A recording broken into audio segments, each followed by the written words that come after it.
Hello and welcome to episode 113 of the Physician Assistant Exam Review podcast.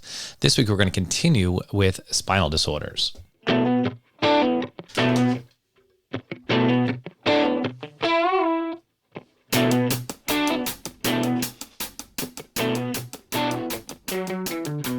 My name is Brian Wallace. I'm the founder here at Physician Assistant Exam Review, where we teach PA students how to dominate PA school and ultimately pass the PANCE and land their dream job.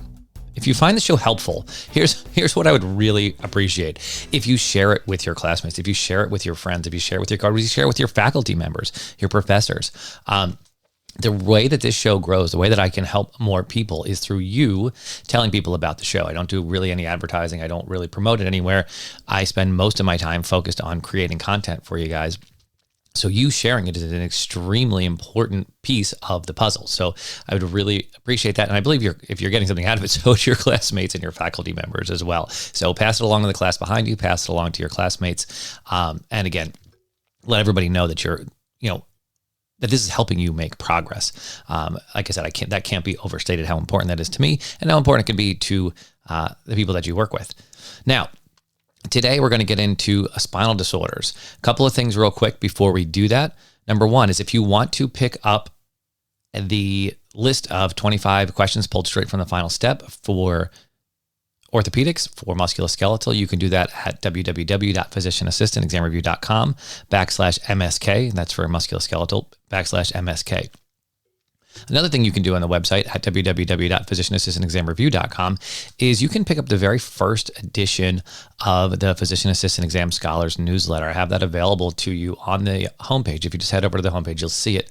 You can go ahead and pick that up. We're going to be talking about a little bit about what's in that issue today because it's something I've been teaching to the 33 Days group. And while I'm talking about the 33 Days group, the August group is making their way through. They just finished week one. They're doing great. Making some real progress, really enjoying what's going on there.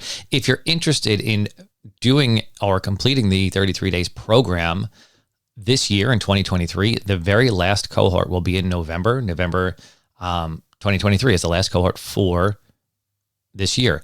I don't know yet what the dates are for next year, how many I'm going to do or how that fills in. I haven't really thought through it yet. But if you want to be guaranteed, if you want to get into that program November 2023, you can head over to www.physicianassistantexamreview.com/33, and you can go ahead and register today for that program. Like I said, I've opened registration up for that, so that's available so you can plan and get things ready.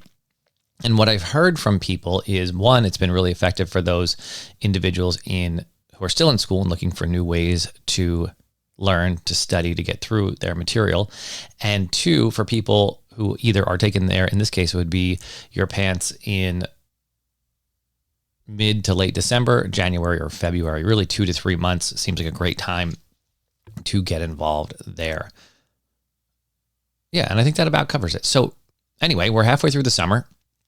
I'm actually looking forward to looking at where my kids may be soon going back to school, which is helpful for me. I don't know how where you are in your journey, but with a 14-year-old in the house who's up all night and sleeps half the day, it certainly changes my approach to things. So I'll be looking forward to him going back to school, and the bus comes at 6:30 in the morning. So it'll be a big adjustment for our whole family, but that's not too far around the corner. So I hope you're getting the most out of these last few weeks of summer. Even if you're in school, make sure you're taking some time for yourself. Make sure you're taking some time to get to the beach, to get to the pool, to get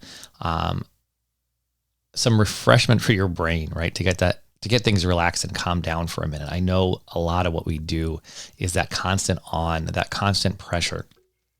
And it's so important to take a minute and pull up from that. And the summer is a great time to do that because you're in the middle of this season where there aren't really a lot of holidays. There generally aren't a lot of family obligations. There isn't a lot of other things going on. So it's a good time to pull up and use your weekends for a little restorative activity. I know that that's not always easy. I joke with students who email me and say that they've passed the PANCE, and I say, so what did you do? Study today? And they say, I tried so hard not to, but it feels so uncomfortable, right? Because you're so used to studying, you're so used to putting in that time. But it is okay to give yourself a break. And like I said, I think summer's a great time to work that in. All right, let's go ahead and get started with our priming questions. So these are a little tough, or at least they would have been for me, especially if you haven't studied musculoskeletal yet. But again, with all of our priming questions, what I really want from you is to get your brain working. I spent a lot of time in our meeting last night for the 33 Days group. We do weekly meetings there. We get together and talk about, what struggles people are having and also go over the lessons that I teach. But one of the key things is getting your brain working, getting your brain involved, not just passively sitting and listening to me talk, not just passively sitting in your lectures, but really getting moving. So, priming questions. At what Cobb angle is surgery recommended for scoliosis? Are you going to know this one off the top of your head? Probably not.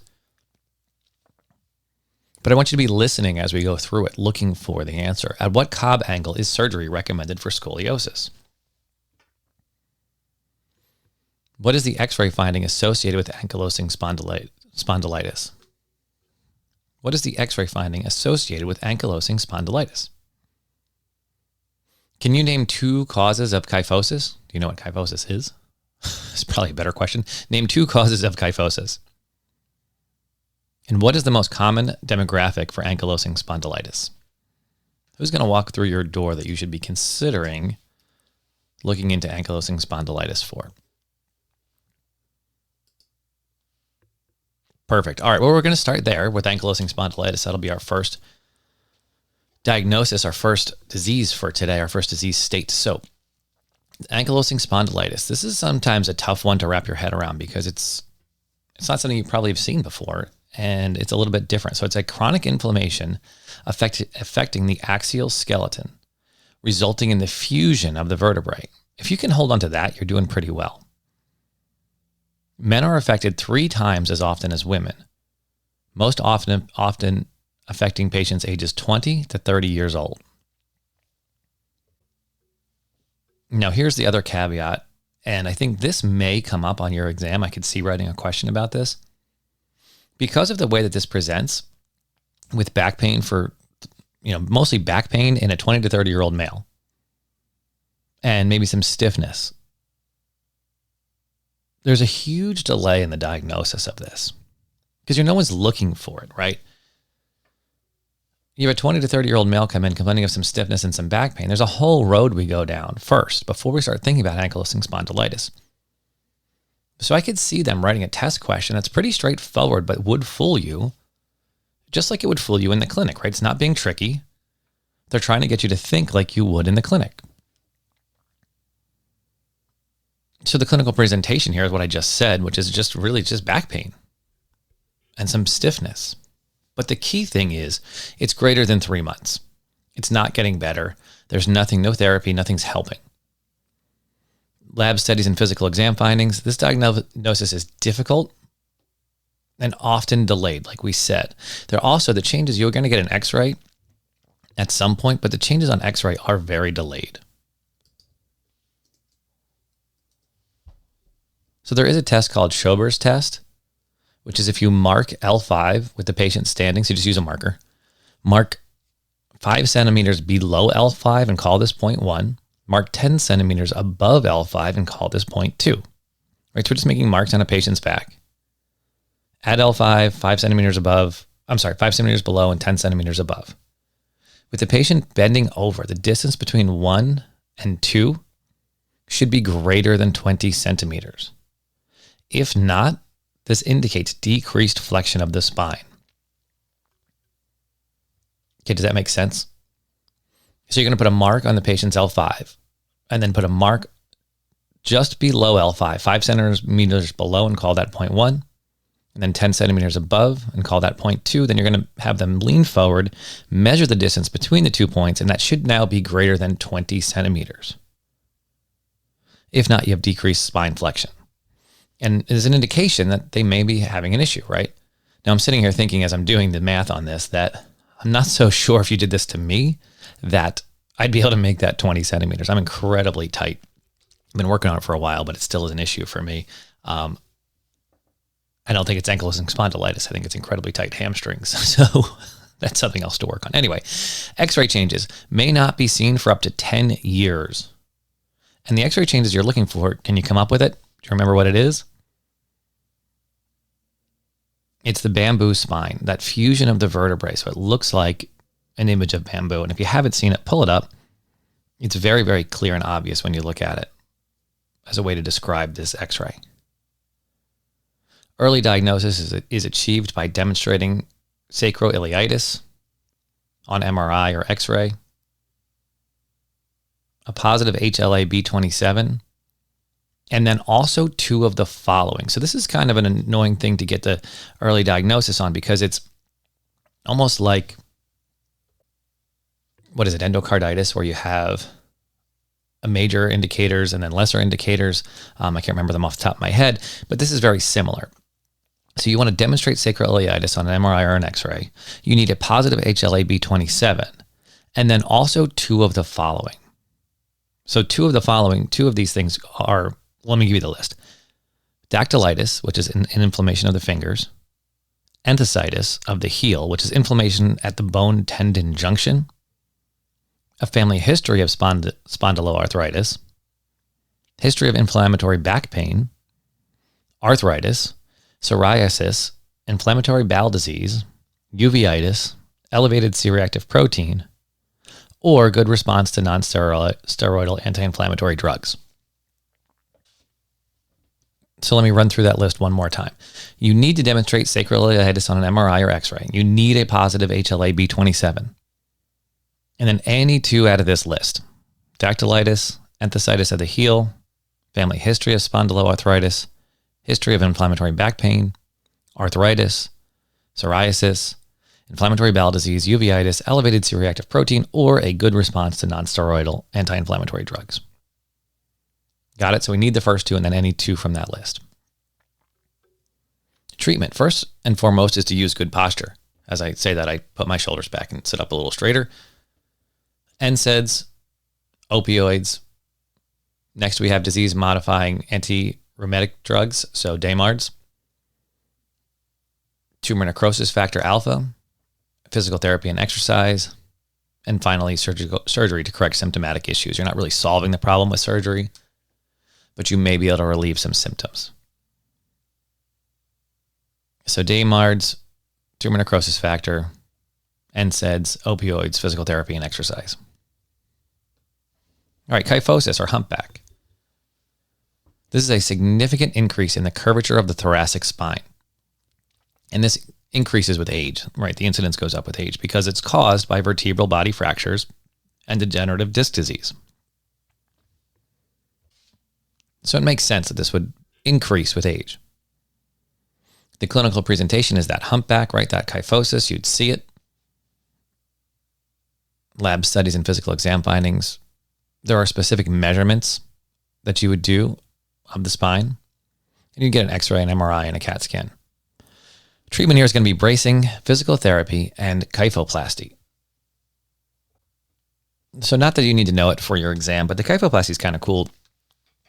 As a student, I remember trying to scrub in on a kyphoplasty case, and the PA and the surgeon were like, you don't need to.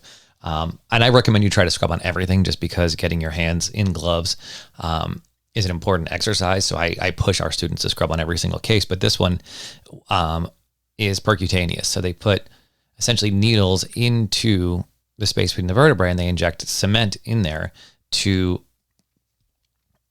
help support the structure of that degenerative vertebral body. And that's what a kyphoplasty is. So they're actually shoring up the structure of that bone. Easy enough to look into, easy enough to Google and watch a little video on and give you a better idea what's going on there. Again, you don't really need to know. It's good to know that surgery is the next step. Having the full picture, though, definitely helps anchor it a little bit in your mind. Next, we have scoliosis. This is diagnosed at a spinal curvature of more than 10 degrees from side to side. So that's a number I'd probably remember, 10 degrees. Now, the important thing here is once growth has stopped, the condition will usually not get worse, right? So you probably remember being checked for this as a kid. Your well visits. But usually once someone stopped growing, this condition does not get worse. Clinical presentation, again, routine physical exam or obvious deformity, right? Lab studies and physical exam findings, Adam's forward bend test with the patient standing in front of you. Have the patient bend forward as far as possible. Look for one side of the rib cage to be higher than the other. So as much as you're looking for that curve in the spine, if you look at the ribs, it'll be more dramatic. On X-ray, we look at the Cobb angle. So here you draw a line that is parallel to the superior end plate of one vertebrae and another line parallel to the inferior plate of another vertebrae. So what we're doing is we're extending the lines of the vertebrae to make them more obvious. Then you look at the angle at which these two lines intersect. That's the Cobb angle. Now think about it for a second. If the vertebrae were parallel to each other, then these lines would never intersect no matter how far out you went. Right? Does that make sense? Can you picture that in your head? So normal straight spine, the end plates of the vertebrae are parallel to each other. But if you have someone with scoliosis, those end plates are no longer parallel to each other. So all you're doing is drawing lines on the end plates to the vertebrae and extending them out and then measuring the angle at which they intersect. If that Cobb angle is less than 20 degrees, then you can just kind of keep an eye on it. It's not too abnormal. Again, if someone's just about done growing, it may not be an issue. If it's greater than 20 degrees, or it's changing, then you're probably going to want to brace that person. Now, bracing isn't really going to fix the deformity, but it will help prevent it from getting worse.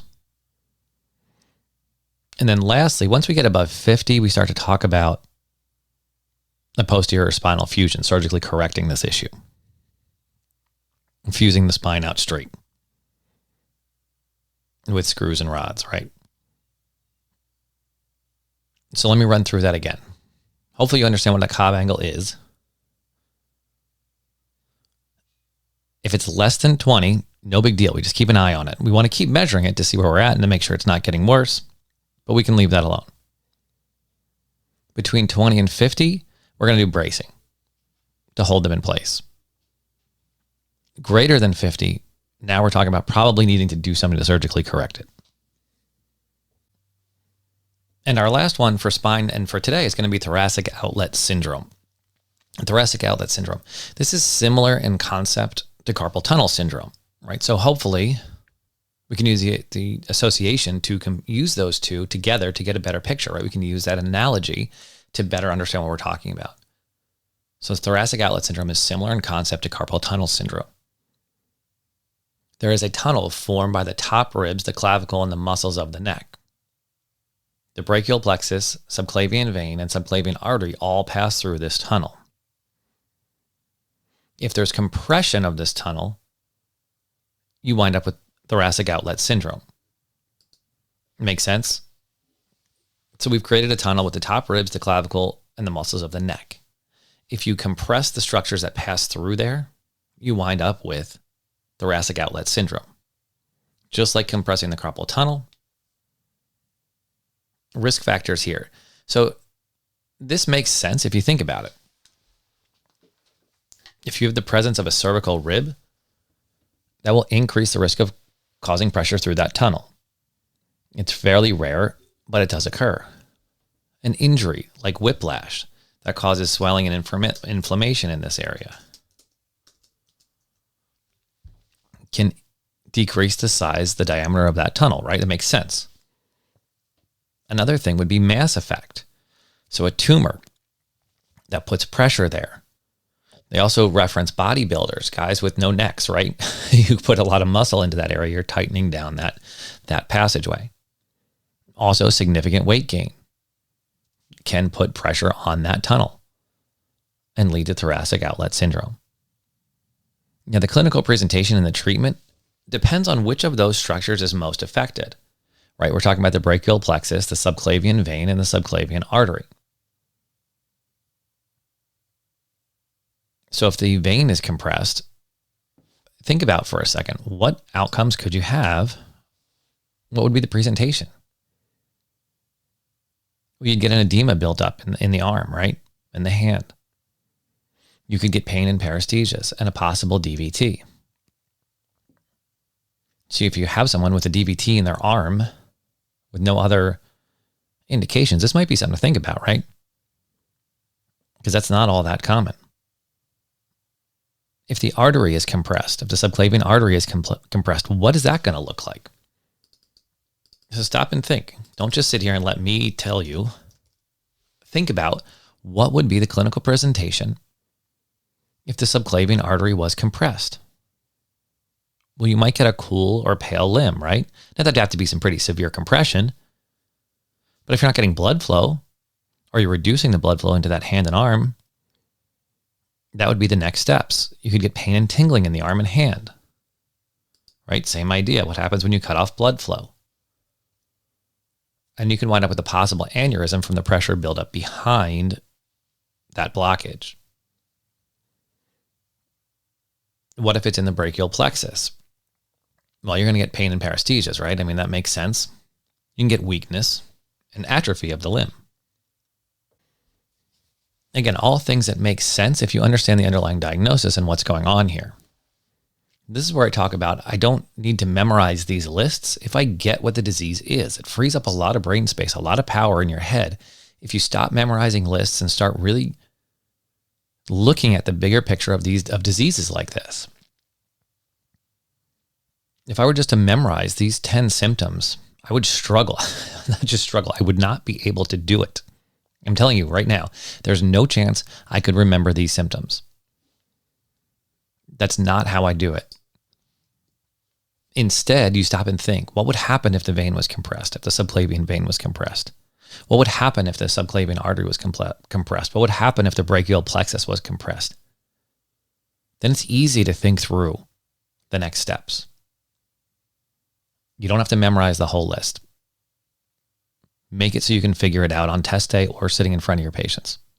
Lab studies and physical exam findings, what are we going to use? So here we go again. Don't memorize this. How would you look for this? How would you look for a compression in that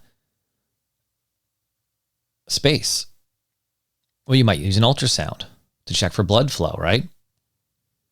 You could use a chest x-ray to look for a cervical rib.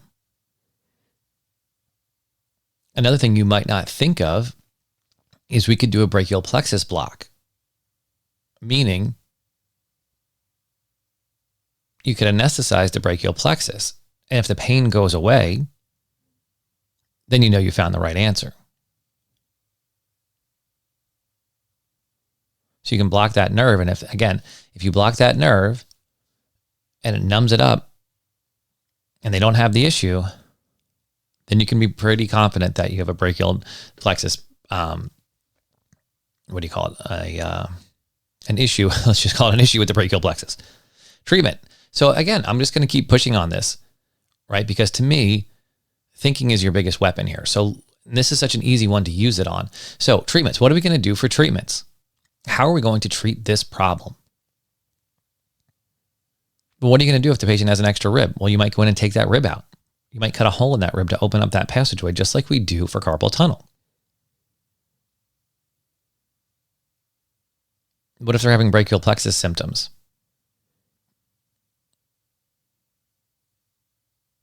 You might be able to do a Botox injection to loosen it up. You might be able to do physical therapy to loosen it up. If they're having venous or arterial occlusion, you may need to use a blood thinner.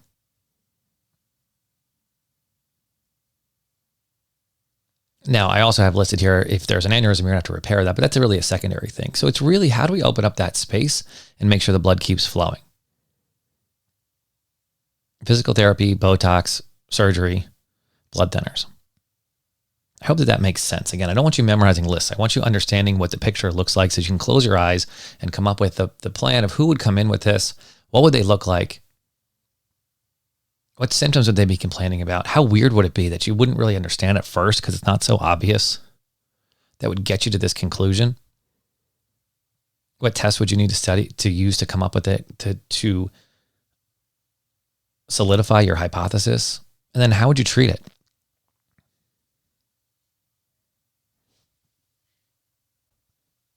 So that's going to bring us to the end of the content section, but there's really two study tips I want to cover today. One is what I just got done saying. I know I do it a lot, but I want you to be aware of it. The idea of thinking and not memorizing. We talked about it in the last show, but I'm just going to keep pushing it because it's so important. Memorizing lists doesn't work. There's too much to know, too much information. You can't memorize lists. You have to learn. So the second part of learning and the second part of what I want to talk about today, I just published the August issue of the Physician Assistant Exam Scholars newsletter, which, in case you don't know, is a newsletter I publish every month. This is issue 65, just went out. So I've been doing that for almost 5.5 years now, on better ways to study, better ways to think, better ways to take tests, ways to help you get through school, just like what we do here, but a much more in-depth look.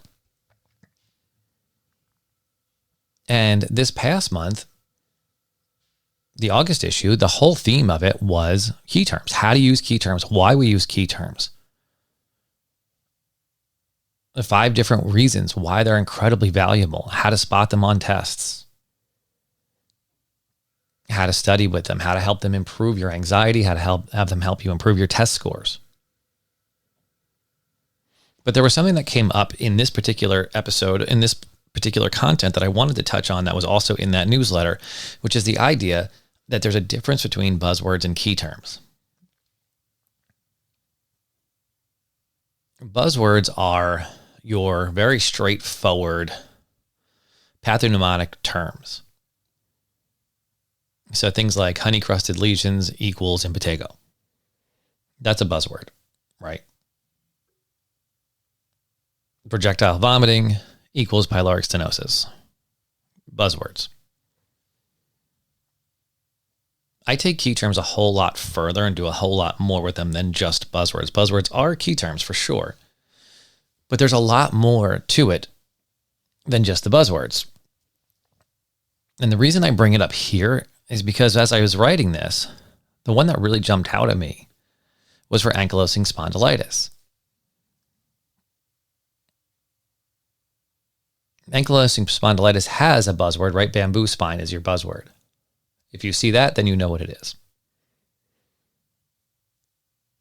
But there's another key term in the presentation that jumped out at me that I don't know that everybody would get or see or consider a key term, but I certainly do. And that's the idea that a patient walking through the door with ankylosing spondylitis is going to be a 20 to 30-year-old male. So the key term that I create for ankylosing spondylitis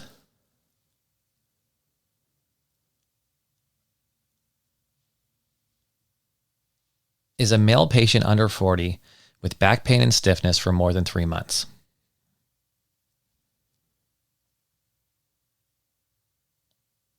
So the question I might write in the final step, which is the book I wrote full of key terms, is a male patient between 20 and 30 shows up in your office with back pain and stiffness that has not been relieved in 3 months. What diagnosis are you thinking? It's a little longer than a buzzword, right? It's a bigger picture than just a simple buzzword.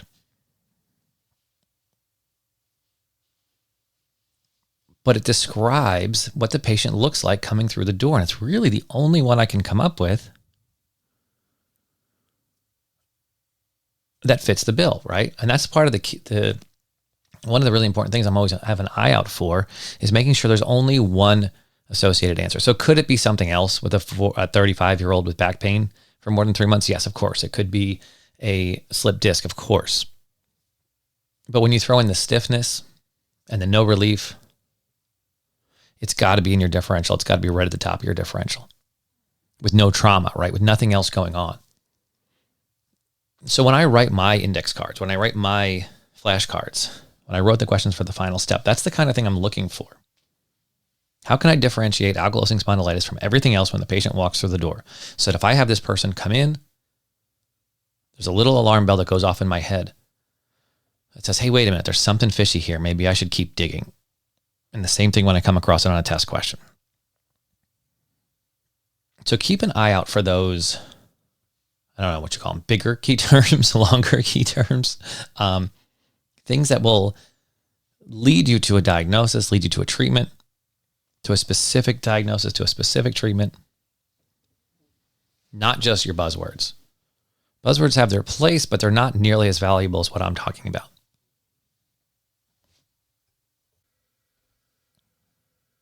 And like I said, I went into incredible depth in the August issue on key terms, picking them out, using them, and so on. If you're interested, the September issue is going to be all about test questions, all about the way test questions are designed, how to approach them, how to look at them. That's the Physician Assistant Exam Scholars newsletter for September. Is going to be all on that. Now, let's talk about and finish up with answering our priming questions. At what Cobb angle is surgery recommended for scoliosis? I tripped over this 3 or 4 times, so hopefully I spent enough time there that you've got it. Greater than 50, right? Less than 20, we just watch it. 20 to 50, we're going to brace. And over 50, we're going to talk about surgery. What is the X-ray finding associated with ankylosing spondylitis? The bamboo spine. Name 2 causes of kyphosis. Vertebral fractures and degenerative disc disease. And what is the most common demographic for ankylosing spondylitis? Males between 20 and 30 years old. Make sense? All right. I hope you got a lot out of today's show. Like I said, if you did, please share it with someone you know, someone who you care about, someone you think will benefit from it, whether that's your faculty or the class around you or the class below you. That would be great too. Anyway, until next time, good luck on your exams. Take care, and I'll see you then.